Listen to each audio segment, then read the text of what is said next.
बुद्ध के प्रश्नों ने इन्हें उलझा दिया है। ये तो ब्राह्मणों का अपमान है, ये तो ब्राह्मणों का अपमान है, ये तो ब्राह्मणों का अपमान है।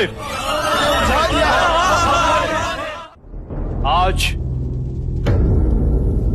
ये दोनों मान्यवर महाराज की उपस्थिति में इस राजसभा में अपने अपने विचार व्यक्त करेंगे। ऐसे विचार जिससे आप लोगों के ज्ञान की वृद्धि होगी। अब मैं दोनों मान्यवर से विनती करता हूं कि वो किसी एक विषय पर अपने विचार प्रकट करें।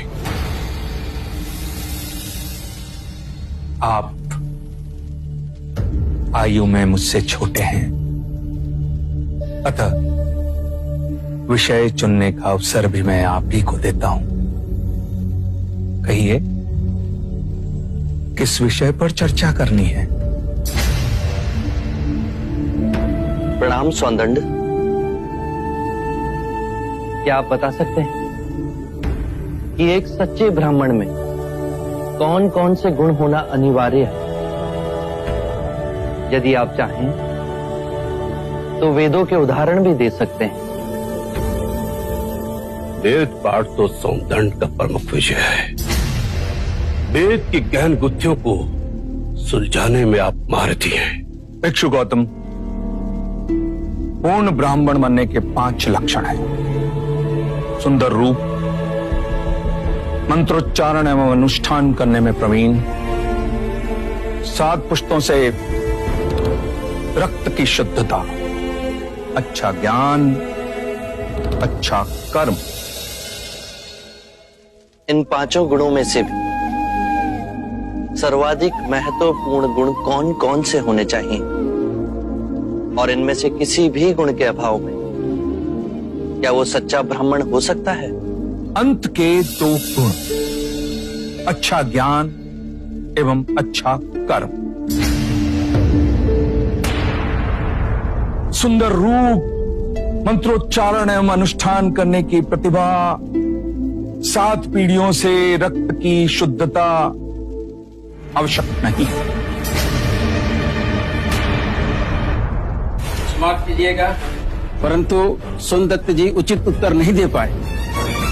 बुद्ध के प्रश्नों ने इन्हें उलझा दिया है। ये तो ब्राह्मणों का अपमान है।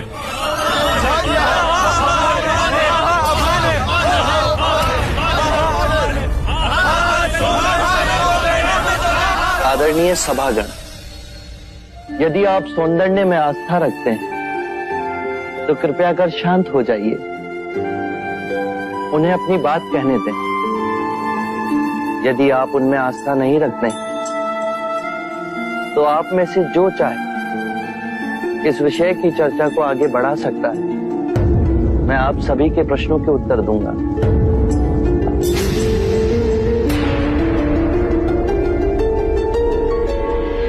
मित्रों, हम सबके बीच में मेरा चचेरा भाई अंगक बैठा हुआ है।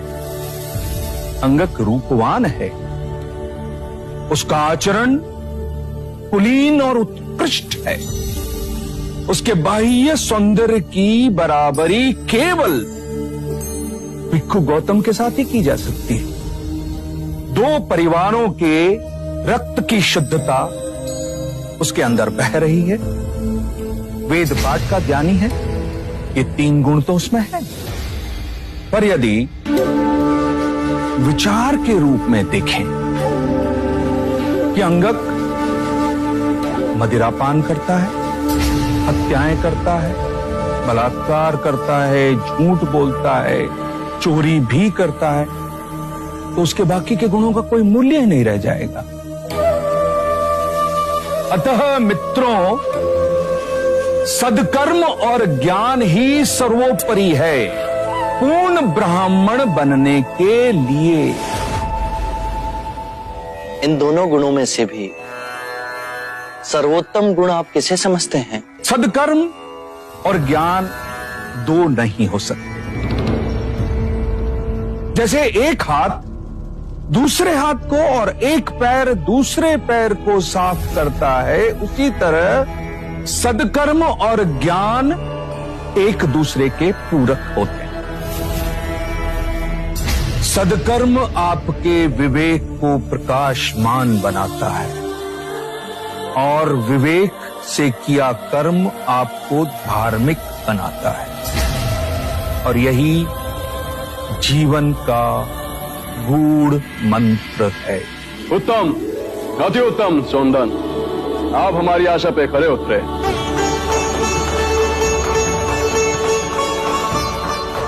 बुद्ध, अब आप बताएं कि हमारे परम विद्वान सोनदन से आप क्या पूछना चाहते हैं? सत्य कहा सोनदंडे आपने। सत्कर्म और ज्ञान जीवन के सबसे मूल्यवान गुण हैं। क्या आप बताएंगे कि सत्कर्म और ज्ञान को उच्चतम कोटि तक कैसे विकसित किया जाए?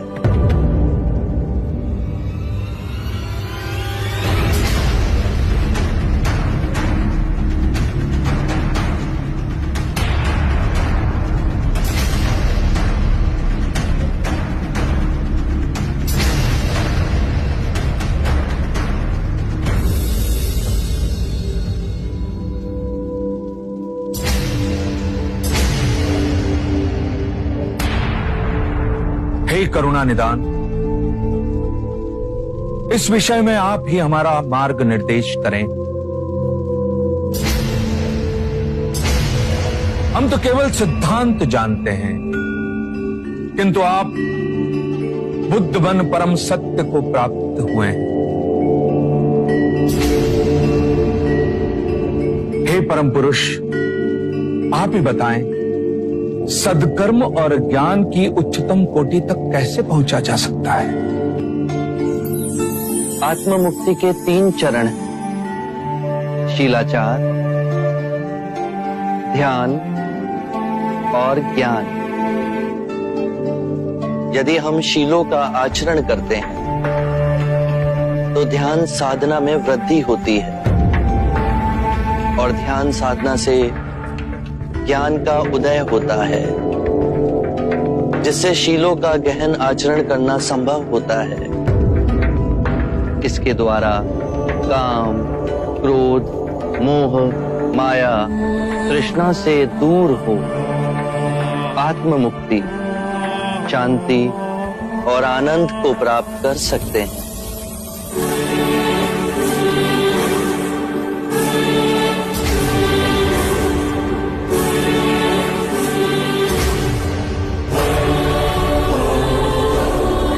करुणा निधि, आपने मेरी आंखें खोल दी, मुझे अंधकार से प्रकाश में ले आए।